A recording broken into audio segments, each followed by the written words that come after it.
It has this direct window to the rest of the universe. There's nothing in between the rest of the universe and Hubble. There's not a single astronomer in the world whose life hasn't been touched by Hubble. Hubble will be one of the great stories of all time. We will remember it with reverence, with the legacy, with the foundation. It gave us the optimism and the hope to reach for bigger things. The world's most brilliant astronomers do miracles with this observatory. And it just keeps going on and on and on, and my jaw keeps dropping lower and lower with each new discovery. Scientists around the world, together with science enthusiasts, the public, science supporters, came together to see here's an opportunity where if we put our wits together and our support together, we could build a platform that opens new eyes to the universe. Let's go for it.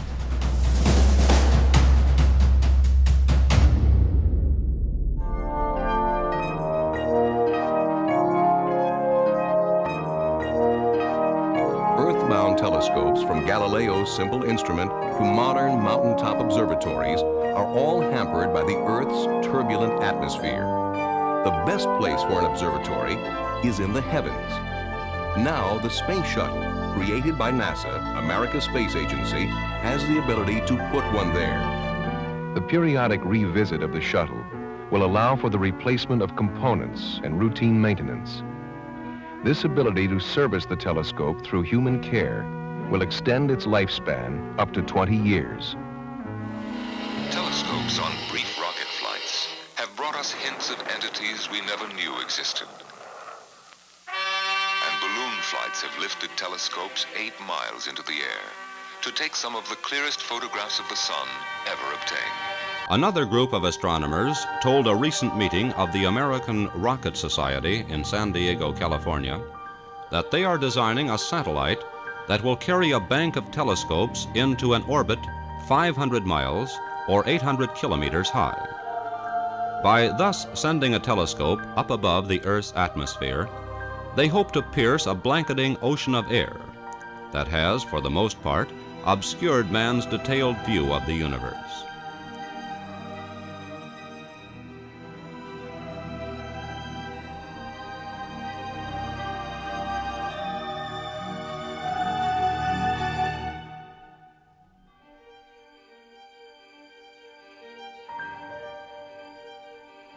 Well, astronomers had wanted for generations, actually, to get us a telescope above the atmosphere.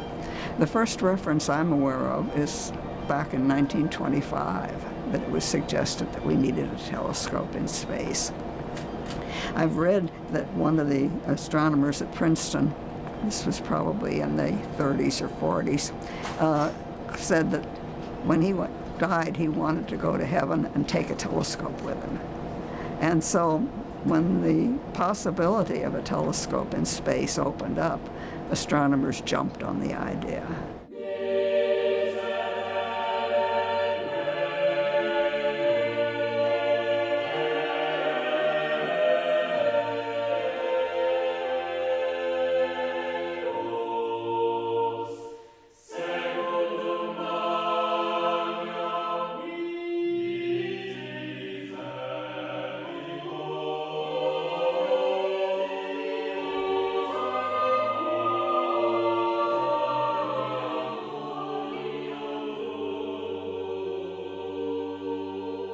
I certainly remember the very first time I went into the enormous clean room where Hubble was being built. I mean, it's 90 feet tall and 120 feet long, and hyper clean air. And the telescope just, I mean, it just looked like something Tiffany's had built. We're going to look for the label somewhere that said telescope by Tiffany's. Just glistening silver, fabulous, gorgeous piece of work, huge. So that's one real favorite memory. First sights always leave a deeper impression. It was mind-boggling. I envisioned Hubble being big. I did not envision Hubble being huge. And Hubble was huge. Since I had already flown a shuttle mission, I knew how big the shuttle was, and I knew how big the shuttle's payload bay was. Hubble was too big. And the first impression was, how the hell are they going to fit that in the payload bay? That is a monstrous payload. What was happening in the context of science here? We were building an Earth observing system to study our planet, very evocative, ozone holes being measured, studying the sun. We had had a couple of missions to Mars that showed us it's not the way we thought it was. Tough. Soviets had landed probes on Venus for about an hour, pretty hellish. We had the Voyagers going out of the solar system, and that's it. That was our view. A few little points of light flying around, but they were narrow. Hubble was focused on the big picture. And the big picture is always fun. It has something for everyone. Some people call these great missions of exploration, they're kind of like the cathedrals of the 21st century. And in the Renaissance, people built cathedrals. They were multi-generational. They were great architectural renderings that reached to the heavens. Now we go to the heavens and we follow the light. I remember sitting around the dinner table the night before, and we had talked off and on about what was gonna be the significance of Hubble. Talking about what we thought Hubble's legacy was gonna be and stuff. I mean, things you can't imagine. None of us could definitively say what we thought it was going to be, but all of us agreed Hubble was going to be something absolutely spectacular that was going to revolutionize the worlds of astronomy and astrophysics. We just didn't know how. And I think we underestimated the scientific and technological significance of Hubble because it has dwarfed what any of us imagined it would ever do. Sound suppression water system has started. T-minus 13 seconds. T-minus 10, go for main engine start. We are go for main engine start, T-minus 6, 5, 4, 3, 2, 1, and liftoff of the Space Shuttle Discovery with the Hubble Space Telescope, our window on the universe.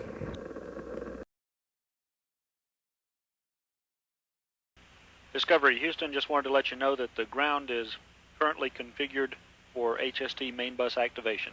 So we're ready when you are. And Houston Discovery, the transferred internal power complete. The umbilical is dead faced, and we'll be standing by for your go for umbilical release. Roger, Discovery. Discovery, your go for umbilical disconnect.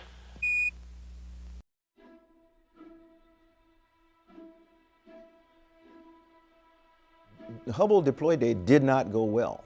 You know, in the end, we successfully deployed Hubble, and Hubble went on to greater things. Deploy day was long and arduous and nothing at all the way it was planned. From the moment Steve Hawley attached the RMS, mechanical arm, things went wrong. Steve was supposed to be able to just pull out on the translational hand controller and have the arm lift Hubble straight out of the payload bay.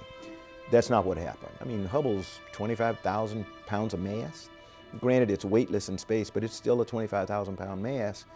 And as he began to lift, it began to twist and turn, and we saw it immediately. And so I said, Steve, stop, something's not right.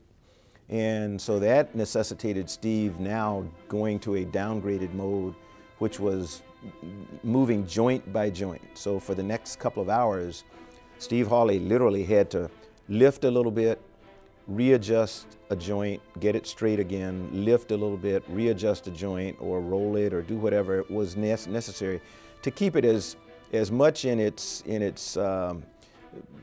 orientation as it was in the bay as possible. But that took hours instead of minutes, the way it was supposed to work. The thing about Hubble was, we launched it cradle in the payload bay with electrical power umbilicals attached to the back. And once you pulled the plug on that umbilical, Hubble was on its batteries. And there was a fixed period of time, a maximum period of time, that you could run it on its batteries without the solar rays being unfolded to sustain and recharge the batteries. If you got to the end of that time, the batteries would reach a point where they were not recoverable. So that said, I forget now how long it was, something on the order of 4 hours. Well, if anything needs an EVA backup, and we could back up all that stuff, we could crank open the solar rays. And as the crew just confirmed, we're seeing both blankets beginning to unfurl on the port side solar array. So far we see good smooth motion both sides. And so the first solar array, went out both sides. No problem. It took a few minutes. Everything was just like it should be. Second solar array sent the command. It got about, I don't know, 16 inches and quit. Houston, Discovery, it looks like motion stopped with just about one panel showing. And we see that too, Lauren. The DCE is off. And as it turned out, of course, the second solar array did not unfurl correctly. It jammed partway out. And Bruce and I left the flight deck and dove down into the middeck with Charlie Bolden and suited up, and we were all buttoned up. The airlock was sealed. In fact, we had dumped half the air out of the airlock. We were about to get the go for EVA and proceed on outside. The other thing I need an answer to is if I can go ahead and commit the EVA with the thought of going out and cranking it out. If whatever they're about to do fails, they want us to just press on to back them up. We need to get on with it. Okay, flight, I'll come back with the answer. And I need answers now. Flight FAO. Go ahead. Yeah, I don't feel comfortable waiting until after I don't either. 6:20. That's why I want the answers now. Yeah, 6:20 is my drop dead time from adding up all the times. Okay, I'm going to have them press on.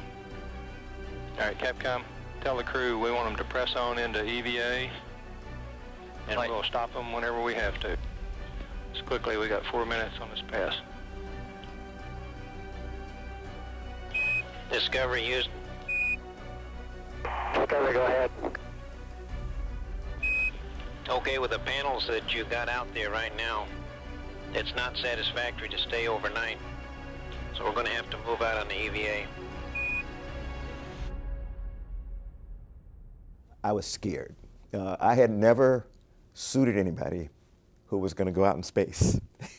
And I knew that if I missed something, if I missed a glove, you know, if I didn't get it fastened right, or something on the helmet, they were going to die.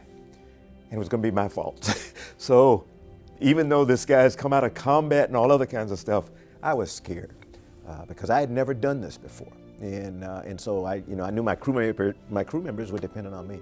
And we were getting ready to let them open the outer hatch when the ground said, hey, stop. And we said, oh, okay. They said, we got an idea. We think there may be some problem with the tension monitoring software.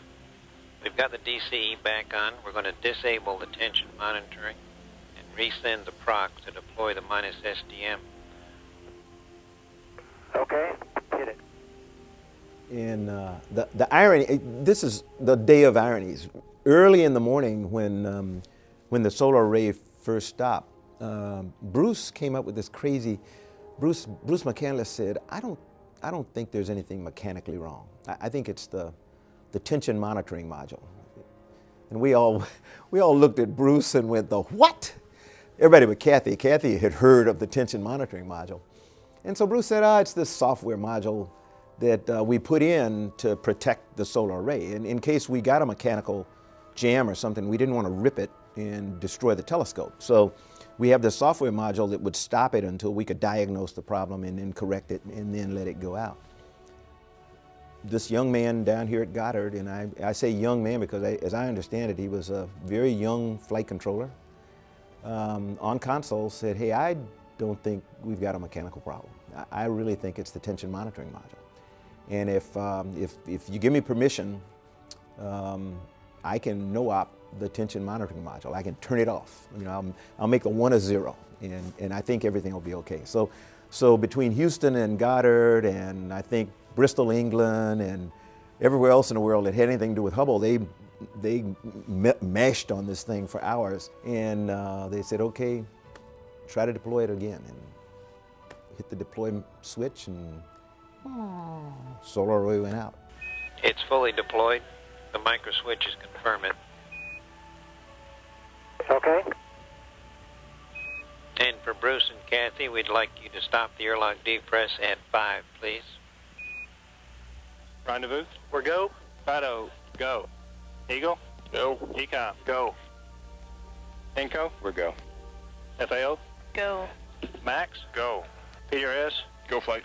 EVA, we're go. Sergeant, you're still go? Go. Capcom, we have a go for release. Discovery, go for Hubble release. Okay, we have a go for release, and we're going to be a minute late. Okay, Charlie. And all Steve had to do was pull a trigger that opened the grapples that held the grapple fixture. And it was, I mean, it was breathtaking, and it was beautiful as it got farther and farther away. But it never went out of sight because it was so bright and shiny.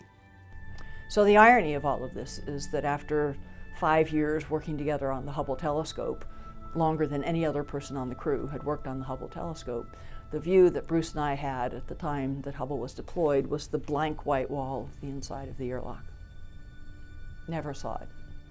Kathy has never forgiven me. She blames me for leaving her in the airlock. So, I mean, you know, a couple hours later I go down there. They've got a lot of vacuum time, but no space time, no spacewalk time. And so I repressurize the airlock, get them out, put them back on the wall, get them unsuited and everything, and they're just,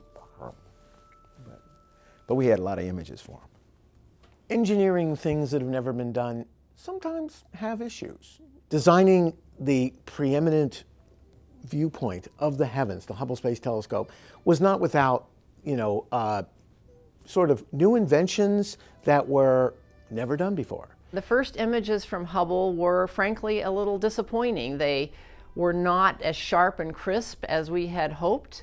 It turns out that the mirrors had a slightly misshapen form. This special mirror, 2.4 meters of specially ground glass designed to capture the light of the universe back in time, you know, billions of years, had an aberration, the way my eyes have an aberration, and I wear glasses. And so there was an initial, oh my goodness, what can we do? This icon of exploration that took 50 years to think about to fly has a problem.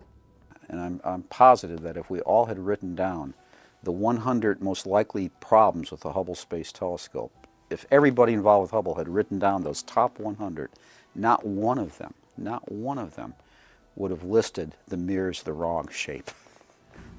We feel that we can characterize the problem, the spherical aberration problem, well enough that we can take advantage of an insurance policy that we haven't talked much about, and it hasn't been in the press much, and that is we started a long time ago to plan a maintenance program.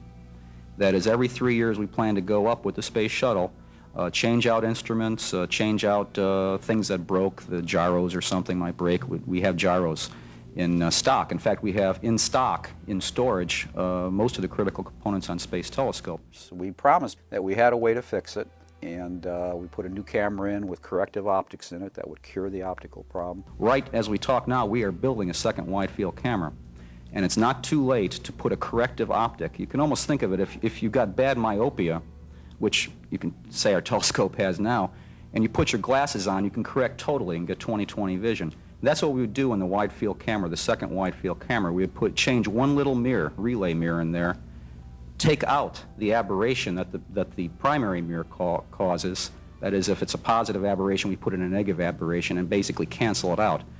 We feel the analysis is only preliminary, but we're pretty optimistic that we can take out all the aberration with the second wide field camera and get us back to the original specification. Nobody believed us, but we promised that we'd do it, and would do it by December '93.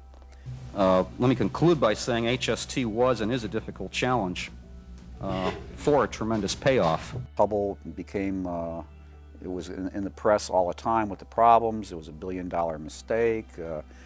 People in the press called it a technological disaster, a national disgrace. Late-night comedy hosts were making jokes about Hubble. Well, have you been reading about the problems of the Hubble telescope? The Hubble Space Telescope? The Hubble telescope? The Hubble telescope. The Hubble telescope. Well, see, since there's no longer a Soviet threat, a lot of people feel we don't need the Star Wars defense system anymore. Hey, I think we should keep it, you know, if only to shoot down that Hubble spacecraft and put this thing out of its misery. Huh? Yeah. Oh, that's what I say.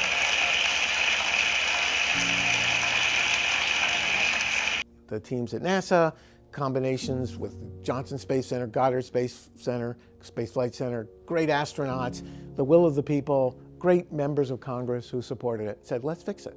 We fixed other things, you know, and they still work. Old cars still run. Let's make Hubble the better version. We were all disappointed, but all hopeful that something might be done to save this spectacular space observatory. And in fact, something was done. We had already planned to be doing servicing missions on Hubble over the years, and so the first servicing mission to send astronauts back to Hubble was designed to repair this problem with Hubble. And this big mirror really was the dominant driver. We worked very, very hard to develop, first of all, how distorted was it? How mispolished was it? And then to find a company in the United States, preferably, that could polish corrective lenses that would take care of the problem. Those two challenges were really immense, and those challenges, when they finally got solved, led to something that was an extremely important payoff to the U.S. and world citizenry. To fly what you test and test what you fly would be easier if the telescope were back on Earth. But landing and relaunching could contaminate the telescope or damage it through vibration. NASA couldn't test the new corrective optics in the actual telescope. So to make sure the optics will work, the team had to determine the condition of Hubble in space and replicate that on the ground. One independent review panel used Hubble images to determine the precise shape of the flawed primary mirror and the prescription to fix it.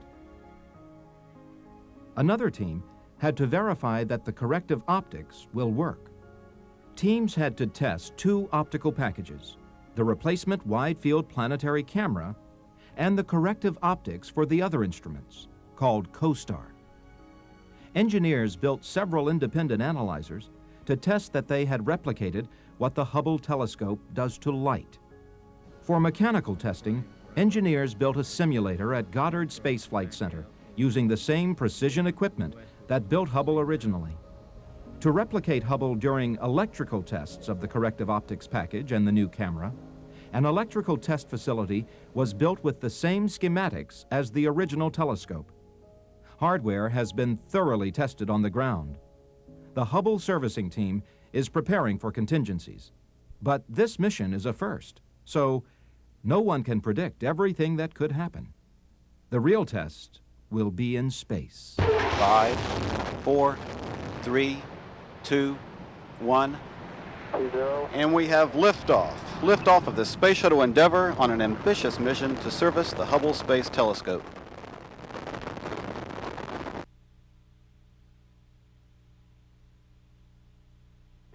Houston, Endeavour has a firm handshake with Mr. Hubble's telescope. We copy that, Cubby, and there are smiles galore down here. They got it. All right.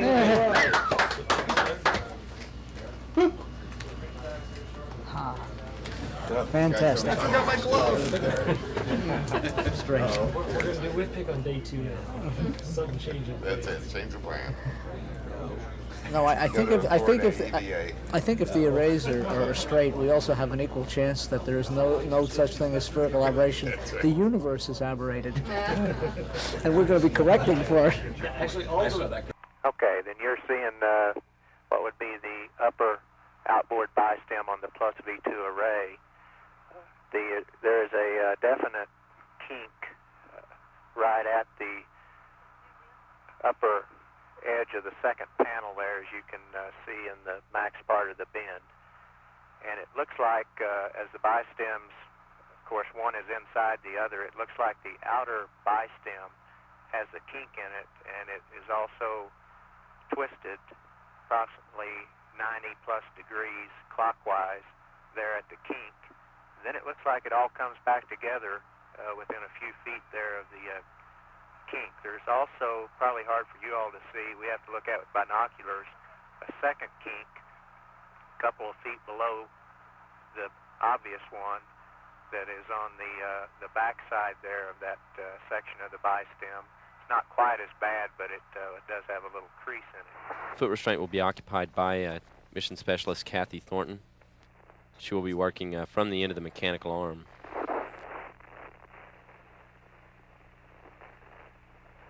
This television shows Thornton at the array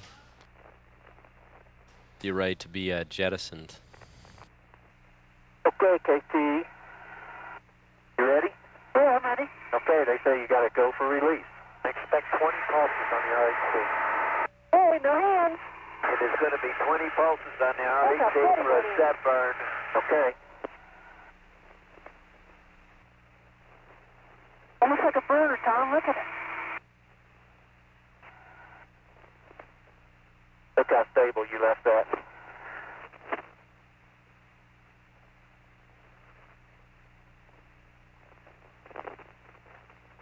There it goes. Mars observer. Now you can see It's the like a solar. Look at that. I've got several places. We identified this pre-flight in case something like this happened. But we could go grab blankets and covers. Maybe if we can have another EVA day like we did the first, and it looks like we're halfway there, we'll be well on our way to having a very, very successfully completed mission. In fact, I remember after the first day saying that if we could just have 2 more like today, we'd be sure of great science. So it looks great. The mirror, this is like the mirror in the wide field camera that's used to correct for the spherical aberration in Hubble. And it's done by putting the same error on this mirror that exists on the Hubble mirror, only with the opposite signs. So the result is that after having the optical image distorted by the primary mirror, the distortion is removed by this secondary mirror. And the result is that you get a good clear image at the end. I'm on it. Okay. All right, stop the arm. Stop the arm. Stop. Is the mirror clear? Yes, we're totally clear. We're ready to start in. Okay. Rod, let's come on in. Okay. Nobody really believed they could do all of this work, and they did it, and did it in fine fashion. You know, even with some problems along the way. So that brought Hubble back to life, and it kind of took away some of the criticism of NASA, because they had now demonstrated that they could do something that had never been done before. We had never serviced a telescope. So when people talk about the legacy of Hubble, I think among its greatest legacies will be helping humanity understand that, yeah, when things go to space, we can, in fact, it's not hopeless if there's something wrong. We can service them in many cases if we make some preparation to do that. Stop. Stop. Okay, here we go. I'm going to get the PRD. Turn it on, the light comes on. With the camera now installed, Claude Nicollier will reposition Jeff Hoffman so that he can now completely latch the new instrument into the telescope. Right now it's looking very, very good that we've accomplished all we needed to accomplish for the optical correction of HST. And that's good news for astronomy. And it's good news for NASA to get over this little episode in our history. And after 5 EVAs, spacewalks, the astronauts came home, and about 2 weeks later we took off the bandages from our eyes, and suddenly Hubble was fixed. It was totally fixed. Is it?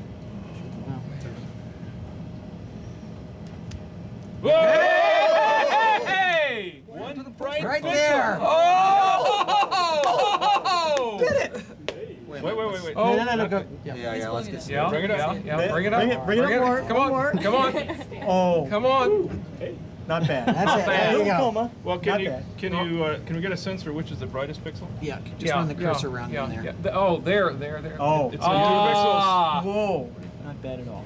I chaired the subcommittee that financed the manufacture of the most significant contact lens in American history, the fix on the Hubble Space Telescope, and then bankrolled this extraordinary space HMO that went out and gave Hubble Telescope a new contact lens. And I'm happy to announce today that after its launch now in 1990, some of its earlier disappointments, the trouble with Hubble is over. We have here a picture taken of the image of a star with the new faint object camera. Here we have the picture taken prior to the servicing mission without the co-star. Over here on my left is the new picture taken of the same star configuration after co-star. This is the picture of the same galaxy, and then here is the picture taken of the same galaxy through the new wide-field planetary camera that was installed by our gallant and brave astronauts. The pictures are remarkable. The science that will come from the pictures are of historical significance. We will now, because of the Hubble fix, be able to do 21st century science that will enable us to look back on the universe. And this is only the beginning. 3, 2, 1. Ignition and liftoff. Discovery now on its way to service NASA's Hubble Space Telescope. The Hubble Space Telescope is a magnificent achievement because it involves so many aspects of expertise and support, everything from engineering, technology, cultural support, scientific motivation, political support. It was also very innovative because it involved building on the technology developed through the Apollo program of NASA, and then advancing that to the point of having the space shuttle being able to carry satellites like Hubble into low Earth orbit, and then creating an infrastructure where you can bring astronauts repeatedly back up to an orbiting satellite, connecting with that satellite and having those astronauts go out in extravehicular activity to repair, service, upgrade that telescope, that satellite, and then let it go again to continue doing its science, inspiring future missions and future ways that astronauts and science and engineering can all work together to produce new advances in human space exploration. Hubble was pretty much the pioneer in this kind of sustained effort, and we should be grateful for it. We have booster ignition and liftoff of the Space Shuttle Discovery on a mission to repair the Hubble Space Telescope as we venture into the 21st century. I hope that it helps us understand what humans are capable of, period. I mean, Hubble represents so many different pieces of this planet working together in harmony. We've got the European Space Agency, NASA, all the universities and science organizations all around this planet that have a vested interest and have reaped the benefit of Hubble. Yeah, I certainly hope it's shown us what we are capable of. Liftoff of Space Shuttle Columbia to broaden our view of the universe through the Hubble Space Telescope. It took about 3 years of training before we were ready to go fly. The Hubble missions are some of the most complicated space missions we've ever attempted, and the repairs were difficult, involved developing new tools and procedures. And so that's why it takes longer for a Hubble Space Telescope mission than it did, say, for a International Space Station assembly mission. Those you could turn around much more quickly. The loss of this valiant crew is something we will never be able to get over, and certainly the families of all of them, we have assured we will do everything we can possibly do to guarantee that they work their way through this horrific tragedy. The final Hubble servicing mission that left Hubble as the observatory that it is today almost didn't happen because after Columbia, Sean O'Keefe was the NASA administrator, and he made the decision that Hubble was too risky. I think we all respected the administrator at the time who actually came out in person to tell us. We didn't like what he was telling us, but at least he didn't just send an email. He came out and tried to explain his rationale, which was simply that he thought it was too dangerous for the astronauts since there was no safety net if something went wrong.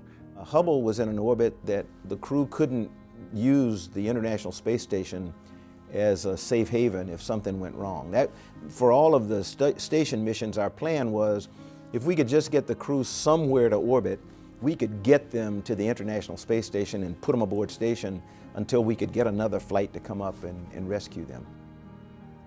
But so we fortunately were able to keep people occupied while this was churning through the system, and we did some very good work on the possibility of robotic servicing of Hubble. And after a year's worth of work, we actually decided that it would be possible in the future, but we didn't think we could develop it in time to actually be useful for Hubble before it lost control or wasn't able to observe. Unfortunately, about the time we had decided that is when the new administrator came in and said, let's find a way to make the final servicing mission happen. Just under 3 years ago, NASA had to announce a very troubling decision, that decision being to cancel shuttle servicing mission 4 for the Hubble Space Telescope. And today I'm here to announce a much more pleasant decision on behalf of the agency. We are going to add a shuttle servicing mission to the Hubble Space Telescope to the shuttle's manifest to be flown before it retires. We anticipate.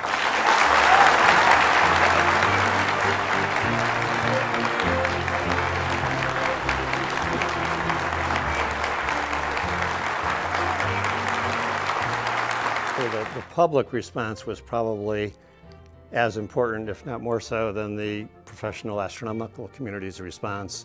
I mean, both wanted to see Hubble service, both wanted to continue, but the public, in some ways, was our savior. I mean, they went and they talked to their Congress people, they wrote editorials for newspapers and everything, and there are a lot of people on the Earth, the youngsters, have never known a time without Hubble in the sky. And they just didn't want to see it go away.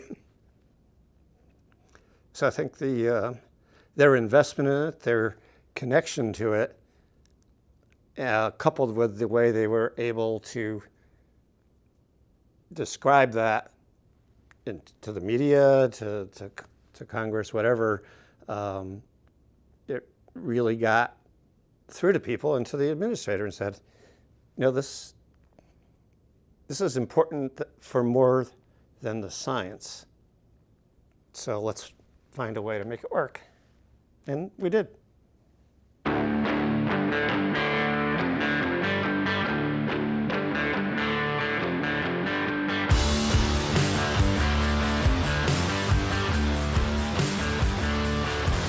Seven, 6, 5, 4, 3, 2, 1, and liftoff of Space Shuttle Atlantis. Final visit to enhance the vision of Hubble into the deepest grandeur of our universe.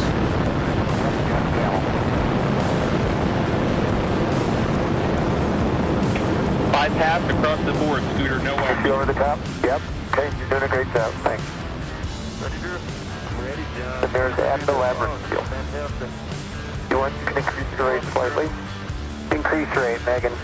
Copy, increasing the rate. John, could you get a diver to hold up the near end? Sure. The mirror is just outside of the telescope. The mirror is 1 foot outside the telescope.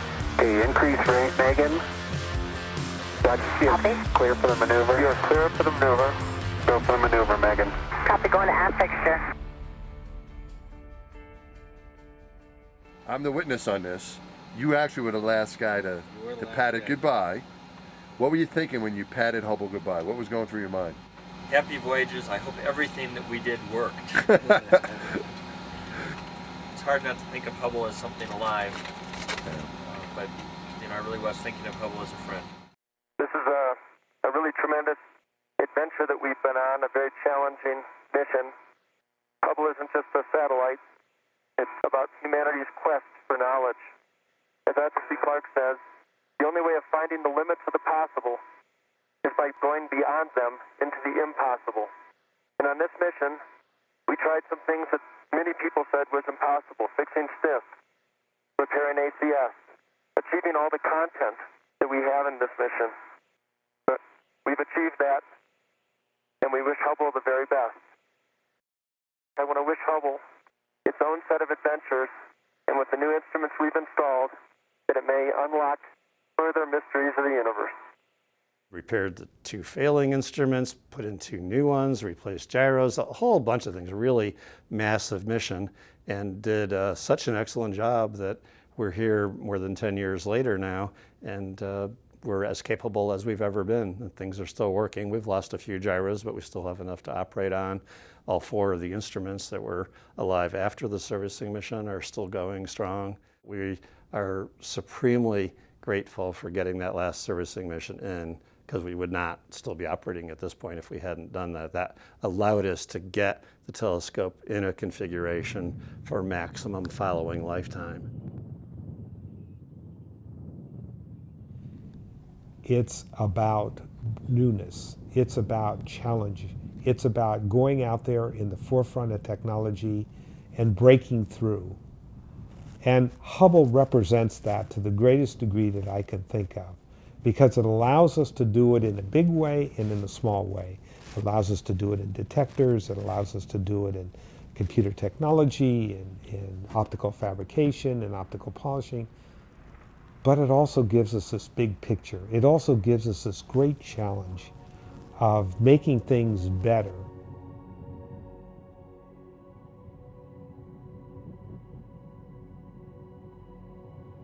A lot of people say they feel very insignificant when they look at these images that show thousands of galaxies and tell us that there are hundreds of billions of galaxies beyond the Milky Way.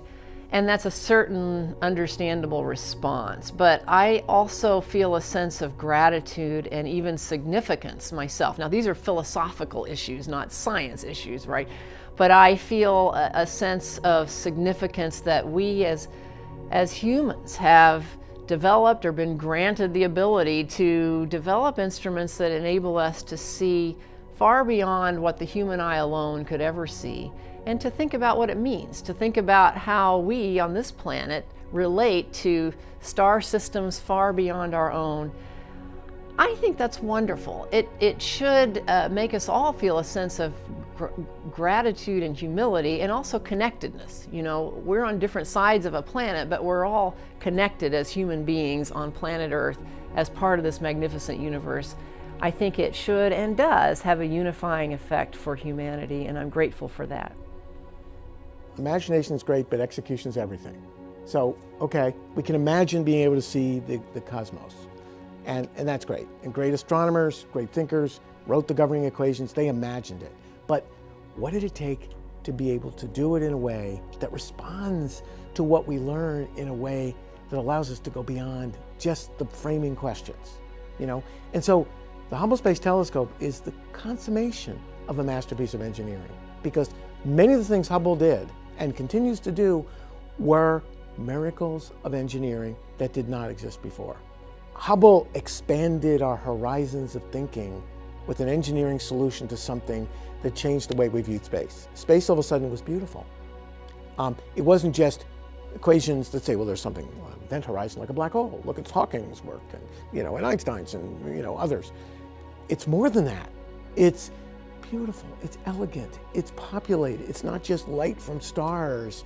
It's connecting glue. It's the, it's grand challenges. It connects other galaxies to suns, to planetary systems that we can indirectly sense.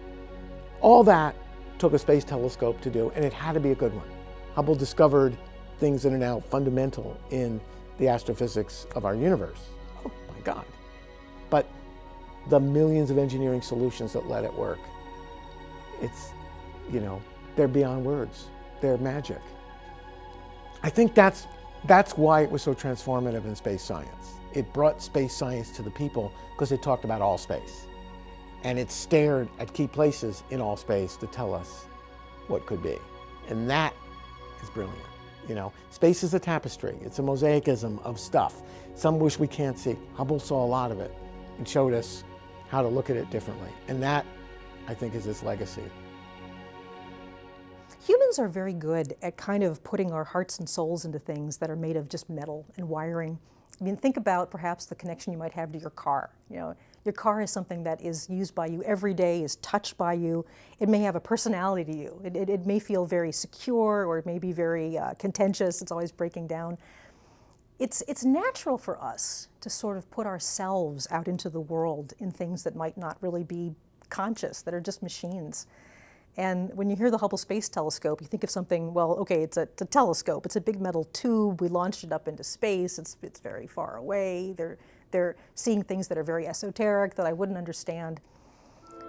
The thing I would ask you to do is just take a little time and look at some of these pictures, because if the artistic merit of what a giant cloud forming hundreds of stars looks like, even if you don't really understand what that is, start by just looking at these beautiful pictures and then start reading. We go through a lot of trouble. Our wonderful science writers are trying to describe what you're really seeing, the drama of it, the scale of it, and also the connection. You know, you're looking at a place where our sun, our solar system, and your body literally come from these places that Hubble's taking a picture of, these giant clouds, making every chemical element that there is in the universe. You are part of this story. And I know that can seem hard. Scientists can seem like very distant people, very different from the rest of the world, and we're completely not. You know, scientists are you. Scientists are your neighbors and your friends. And if you've ever asked a question, you know, or if you've ever looked up into the night sky with wonder, you know, you're one of us. You know, you get to be included along with the scientists. Hubble is to us a piece of machinery that we have put our hopes and our dreams and our PhD dissertations and our arguments and our frustrations into. And 30 years on, you know, this one metal cylinder up in space carries the souls of tens of thousands of people. And, you know, that's something that it's a wonderful part of being human. What we touch begins to carry part of our humanity with it.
Congress wasn't at all sure that it wanted to pay for the Hubble.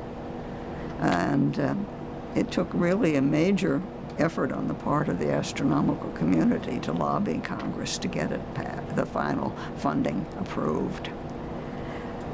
Proxmire, who was you may not want to use this story, but I think it's a good story. I'd love to hear it. Proxmire was noted for the fact that laughing at the ways government wasted money. And he sent a question to NASA headquarters saying, why should the American taxpayer pay for something like the Hubble? And I did a back-of-the-envelope calculation, and my answer was that for the cost of a night at the movies, every American taxpayer would have 15 years of exciting discoveries. And I may have been off by a factor of 3 or 4, depending on how you figure launch costs and the servicing missions and some other things. But even if it ended up being one night at the movies every year, I think Hubble has been worth it.